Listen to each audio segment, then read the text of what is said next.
Ibu bapak, saudari-saudaraku yang terkasih, saya pernah punya pengalaman diajak seorang umat di Jakarta ini untuk makan malam di sebuah restoran Jepang. Ketika masuk ke pintu restoran Jepang itu, tiba-tiba saya dengar teriakan kuat dari para pelayan di situ. Saya nggak tahu bahasa Jepang, tapi mungkin ucapannya selamat datang, gitu ya. Tapi keras sekali. Ya, Anda pernah nggak mendengar seperti itu ketika berkunjung? Mungkin pernah ya, banyak karena di banyak tempat seperti itu. Keras sekali, saya sampai kaget, rasanya mau pingsan gitu ya. Tapi ternyata meskipun saya gemeter karena kaget, mereka enggak peduli terus kerja lagi. Juga pernah di suatu Indomaret, masuk pintu baru buka pintu, tahu-tahu mereka teriak, selamat datang gitu ya. Saya toleh mau saya ajak senyum, orangnya sudah tidak lihat lagi pada saya. Nah, mereka sebenarnya melakukan kebaikan, menyapa orang itu sesuatu yang baik. Benar kan? Sesuatu yang baik menyapa orang di jalan, kita bertemu orang, mungkin di gereja kita bertemu orang yang tidak kita kenal, kita menyapa. Tapi dia menjadi baik apabila betul-betul dari dalam hati. Bukan karena SOP, standard operating procedure gitu ya. Kalau SOP aja ya hanya klise di permukaan, rasanya tidak ada rohnya. Bukannya senang disapa seperti itu, tetapi malah kaget. Abraham dalam bacaan pertama tadi, dia melakukan hospitalitas, keramah tamahan yang tinggi dengan tulus. Dia tidak ada intensi lain, tidak ada tujuan lain. Dia tidak ingin dikenal oleh orang tamu asingnya, karena memang tamu asingnya juga tidak mengenal dia. Dia tidak mengharapkan balas jasa dari tamu asingnya, karena dia tidak tahu apakah ini orang baik ataukah orang hebat atau orang yang berkuasa atau apa. Tapi dia lakukan itu tanpa mengenal dan dia lakukan itu dengan tulus. Itulah yang kemudian menjadi tradisi bagi bangsa Israel dan kemudian diturunkan sampai saat ini oleh kita semua orang-orang Kristen. Kita diminta menjadi orang-orang yang ramah tamah, menyambut orang lain. Dalam bacaan kedua kita dengar tentang Paulus. Paulus seorang yang sungguh hebat dan berjasa bagi gereja. Tanpa dia mungkin gereja kita tidak akan keluar dari bangsa Yahudi. Karena Pauluslah yang pergi kemana-mana ke bangsa-bangsa lain sampai dia ditolak, dihukum, bahkan dia dicaci, diusir dan sebagainya. Tapi ketika dia menulis surat yang kita dengarkan tadi, dia bilang, saya cuma ambil bagian kecil dari karya Tuhan yang mungkin kurang lengkap. Dia tidak mengklaim ini berkat saya, tapi dia bilang ini bukan saya, ini hanya bagian kecil Tuhan Allah yang bekerja.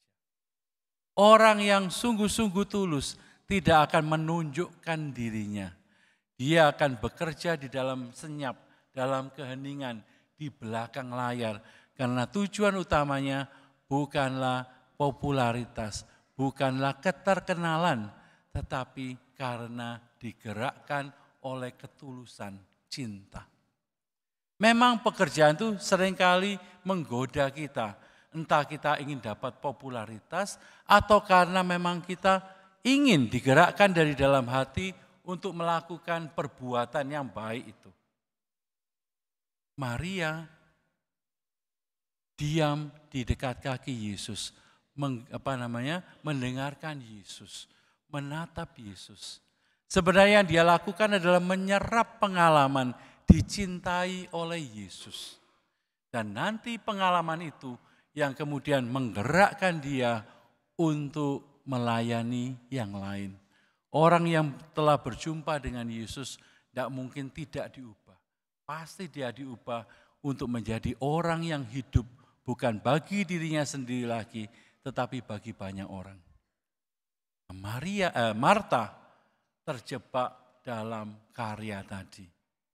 Makanya ketika dia melakukan banyak hal, ketika ada orang yang tidak menghargai karya yang dia lakukan padahal dia susah payah, dia menjadi marah. Dan menuntut Yesus untuk menegur Maria. Tapi untung Yesus mengingatkan Marta, dan saya yakin Marta kemudian berubah. Ya. Kita lihat dalam kisah-kisah berikutnya, Marta menjadi orang yang sungguh percaya pada Yesus. Ibu bapak, saudari-saudaraku yang terkasih, di zaman sekarang ini orang sering tergoda untuk melakukan sesuatu yang tampak, yang kelihatan, supaya dipuji orang, supaya menjadi populer, dikagumi orang. Ini apa? Banyak hal-hal baik yang ditampilkan dalam Instagram dan TikTok dan Facebook dan sebagainya, dan di YouTube gitu ya. Semua seolah-olah tujuannya apa? Melakukan kebaikan supaya dilihat orang. Padahal harusnya apa? Kegiatan yang baik, sesuatu yang baik tersembunyi karena berasal dari ketulusan hati. Yang enggak perlu tujuannya cuma mau apa? Mengungkapkan cinta yang sudah dia terima dari Allah, bukan untuk sesuatu yang lain. Kadang-kadang melihat itu semua kita putus asa. Berapa kali dalam pemilu ada orang ngasih ngasih supermi 1 kotak di desa yang tertinggal, tapi beritanya menjadi begitu besar. Ya, mungkin sumbang hanya sedikit, tapi dibuat cerita sedemikian rupa sehingga begitu besar. Bahkan pernah beberapa waktu yang lalu ketika ada pemilu daerah, ada salah seorang tokoh pura-pura berkunjung ke warung yang kotor, ngobrol sama mereka. Tapi ada yang memvideo, ternyata itu settingan drama biasa, bukan sesungguhnya. Kalau melihat itu semua rasanya putus asa kita. Apakah dunia ini sudah bertopeng? Apakah apa yang dilakukan, hal-hal baik dilakukan oleh orang banyak itu sungguh-sungguh sebenarnya motivasinya bukan karena ketulusan dan cinta yang pernah ia rasakan, atau hanya untuk dirinya sendiri, memuaskan egonya.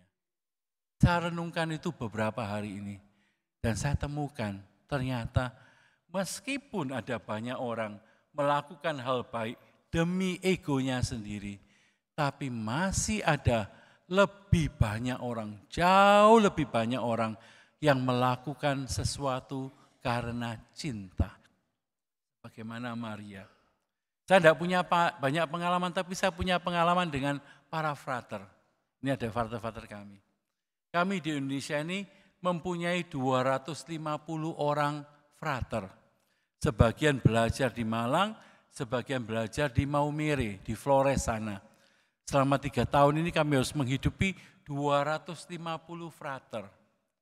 Padahal kami, saya, Romo Kwe, Romo yang lain gitu ya, di sini bekerja tanpa gaji gitu ya. Kami tergantung sekali pada kemurahan Tuhan melalui umat. Kami enggak ada gaji, gajinya segini enggak ada. Tergantung kemurahan umat. Tetapi toh selama ini Ordo Karmel di dunia ini sudah usianya 820 tahun. Tidak pernah mati. Ya, pernah mengalami krisis gitu ya, perjuangan berat, tetapi tidak mati dan masih bertahan sampai saat ini. Di Indonesia kami mulai tahun 1923, berarti sudah 102 tahun, melewati masa perang, melewati masa Krismon tahun 89, melewati peristiwa-peristiwa besar yang menyulitkan. Tapi toh ternyata kami masih bertahan sampai saat ini. Bagaimana itu mungkin? Kami harus melalui itu semua, menghidupi para frater yang perlu kuliah dan perlu makan dan perlu pengobatan dan macam-macam.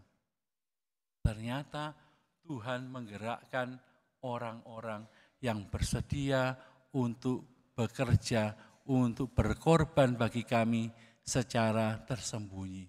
Diam-diam mendukung kami, entah dengan doa mereka, dengan pengorbanan mereka berupa sumbangan dana, entah mereka mengirim makanan, entah mereka membantu mencarikan donatur dan sebagainya. Ternyata jauh lebih banyak orang baik yang mau bekerja tersembunyi daripada hanya orang-orang yang mencari popularitas.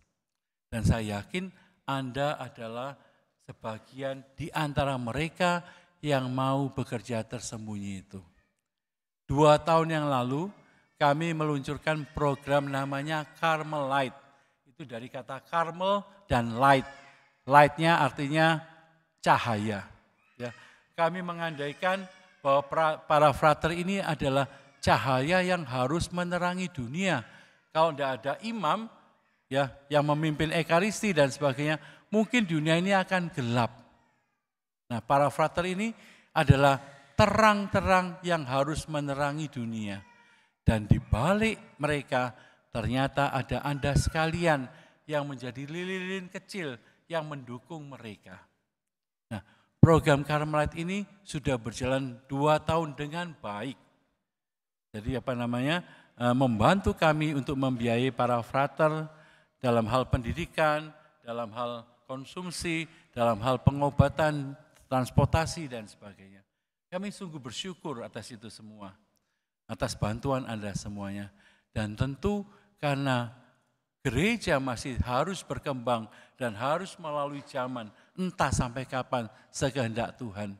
Kami berharap bantuan Anda itu, pertolongan Anda itu tidak berhenti. Kita terus bergandengan tangan untuk menjadi lilin-lilin kecil, menghidupkan lilin besar, sehingga dunia ini menjadi lebih terang. Tentu kuncinya adalah ketulusan hati, pengalaman dicintai oleh Allah, sebagaimana Maria mengalami itu, sebagaimana Paulus mengalami itu, dan sebagaimana Abraham mengalami itu. Mari kita semua menjadi seperti mereka, mau tersembunyi, berkorban bagi gereja. Amin.